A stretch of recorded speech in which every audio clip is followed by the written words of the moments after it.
السلام عليكم، مرحبا بكم مرة أخرى في القناة سمية أند زهير. الناس اللي أول مرة يدخلوا هذه القناة مرحبا بكم. لا عجبكم لا فيديو قبل ما تخرجوا بلا ما تحشموا ديروا لايك وشاركوا في القناة أكيد. والناس اللي دائما متبعيني كاع اللي كتصيفطوا لي التعاليق وكتخلي تعاليق زوينة كتشاركوا معايا في الانستغرام فيسبوك، شكرا لكم بزاف. كنحماق عليكم كاملين وكنقول لكم ثانك يو سو ماتش.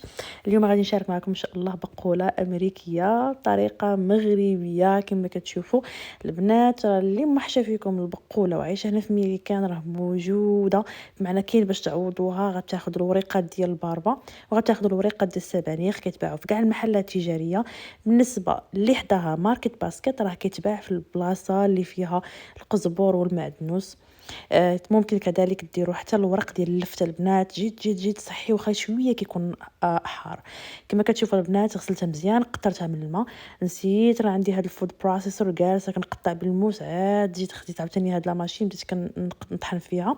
نوصيكم بها البنات كتنفع مزيان، خصوصا اللي كطيب يوميا ولا كطيب بزاف، جد عمليه. بغيتو تعرفوا السميه ديالها جيو عندي الانستغرام سولوني نقول لكم السميه ديالها ان شاء الله باش ما نديرش الاشهار في هذا الفيديو. شوفوا البنات هنايا بعد ما قطعتها غادي نفورها. اللي عندها الانستان بات غادي ديروا ستيم، اللي عندها غير البرمه العاديه راكم عارفين كالعاده غديروا في الكسكاس وتخليوه يفور.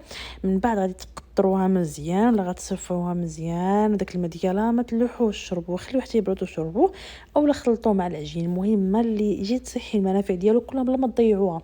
بالنسبه هنا فين غادي نشحر الشرموله، درت شويه زيت الزيتون اكسترا فيرجن هو الاول باش ما يتحرقش ليكم، شويه الحامض المصير والثوم، درت شويه القزبر ومعدنوس، شويه التوابل التحميره ولا بابريكا، شويه السودانيه عاديه سودانيه رقائق مليحه. غادي ندير هاد السبانخ اولا هاد البقوله كامله، وغادي ندير عليها عصير نصف حامضه اولا حامضه حسب الرغبه، ونخلي واحد تشحر واحد شويه. عاد غادي نضيف الكمون حتى الاخر باش ما تلقش المروره ديالها.